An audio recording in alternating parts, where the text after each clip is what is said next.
صبح صبح کشتی میں شور اٹھا کہ میں لٹ گیا، میں تباہ ہو گیا۔ لوگوں نے کہا کہ خیر تو ہے، کیا بات ہوئی، کچھ بتاؤ تو صحیح۔ مگر وہ آدمی بس چلائے جا رہا تھا، ایک ہی رٹ لگی تھی کہ میں لٹ گیا، میں برباد ہو گیا۔ کشتی کے سبھی مسافر ایک جگہ جمع ہو گئے اور ایک دوسرے سے پوچھنے لگے کہ بات کیا ہے آخر۔ کسی کو کچھ معلوم ہوتا تو بتاتا کہ کیا بات ہوئی ہے۔ کشتی بہت بڑی تھی، اتنے مرد و عورت میں ایک طرف بڑے عالم فاضل اللہ کے برگزیدہ بندے بھی بیٹھے تھے۔ شور کی آوازیں انہوں نے بھی سنی۔ رونے پیٹنے والے کو سمجھا کر جب بات پوچھی گئی تو اس نے کہا کہ غریب مسافر ہوں، ایک تھیلی میں زندگی بھر کا سرمایہ میں نے چھپا کر رکھا تھا، کسی ظالم نے وہ تھیلی چرا لی۔ سب کو سن کر بہت افسوس ہوا۔ پوچھنے والے نے یہ پوچھا کہ کتنا مال تھا تھیلی میں؟ اس نے بتایا کہ 1000 اشرفیاں تھیں۔ 1000 اشرفیاں بہت بڑی رقم ہوئی۔ جس نے سنا اسے افسوس ہوا۔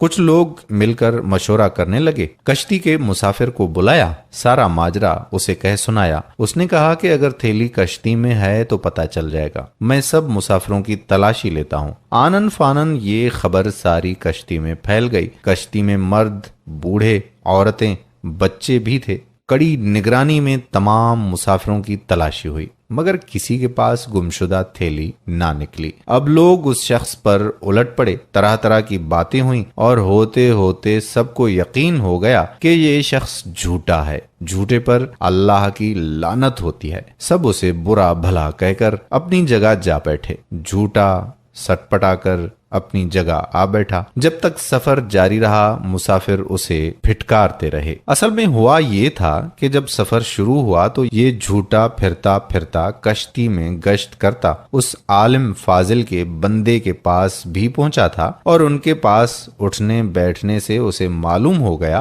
کہ ان اللہ تعالیٰ کے نیک بندے کے پاس ایک تھیلی میں 1000 اشرفیاں ہیں۔ اب اس فریبی کو ہر لمحہ یہ فکر کھائے جا رہی تھی کہ کس طرح 1000 اشرفیوں کی تھیلی لے اڑے۔ جب کوئی اور تدبیر نہ بن پائی تو اس نے یہ کھیل کھیلا کہ سب شریف لوگ پریشان ہو گئے۔ تمام مسافروں کو تلاشی دینا پڑی۔ تلاشی اس عالم کی بھی ہوئی، لیکن کسی کے پاس سے وہ تھیلی نہ نکلی۔ جب سفر ختم ہوا اور کشتی کنارے لگی اور تمام مسافر اتر گئے تو اس جھوٹے نے علیحدگی میں اللہ کے اس نیک بندے سے پوچھا کہ کیا آپ نے مجھ سے جھوٹ کہا تھا کہ آپ کے پاس 1000 اشرفیاں ہیں؟ انہوں نے کہا کہ نہیں، میں نے جھوٹ نہیں کہا تھا، میرے پاس واقعی 1000 اشرفیاں تھیں۔ اس نے پوچھا کہ پھر وہ ہتھیلی کہاں گئی؟ انہوں نے جواب دیا کہ جب تو نے اپنی ہتھیلی گم ہو جانے کا ڈھونگ رچایا تو میں سمجھ گیا کہ تو نے میری تھیلی ہتھیانے کے لیے یہ سب کھیل کھیلا ہے۔ تھیلی میرے پاس سے نکلتی تو سب کو یقین ہو جاتا کہ میں چور ہوں، اس لیے میں نے چپکے سے وہ تھیلی دریا میں ڈال دی۔ جھوٹے نے کہا کہ 1000 اشرفیاں آپ نے دریا میں ڈال دی؟ جواب ملا کہ ہاں۔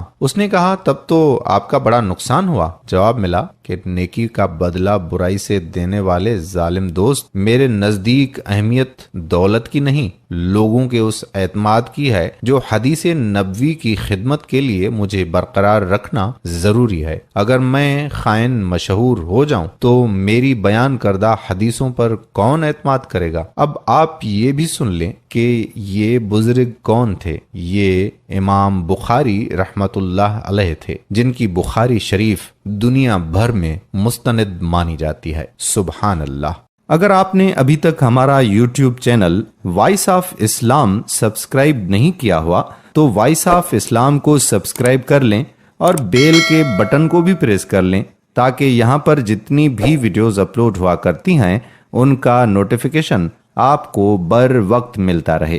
امید کرتا ہوں کہ یہ تاریخی ویڈیو آپ کو ضرور پسند آئی ہوگی۔ اپنے دوستوں احباب کے ساتھ بھی اس ویڈیو کو ضرور شیئر کریں گے۔ آنے والی ویڈیو تک دیجیے گا اجازت۔ اللہ حافظ۔